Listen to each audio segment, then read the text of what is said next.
সাহসী যুবক, তুমি তারুণ্যের স্পন্দন। তোমার মাঝেই দেখতে পাই সত্য ন্যায়ের বন্ধন।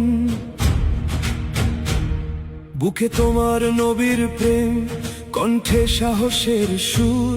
তুমি শিবচরের মাটি ও মানুষের অহংকার সুমধুর। নবীর আশেক, জনতার সেবক, পীরজাদা হানজালা, তুমি নির্ভীক এক পথিক।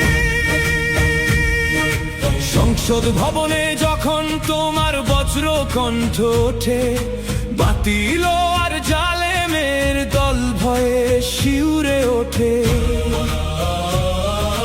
নবীর শানে কটুক্তিকারীর ফাঁসির দাবি তুলে জাগিয়ে দিলে ইমানি চেতনা ভয়কে গিয়ে ভুলে। তোমার এই বীরত্বে মুগ্ধ আজ পুরো মুসলমান।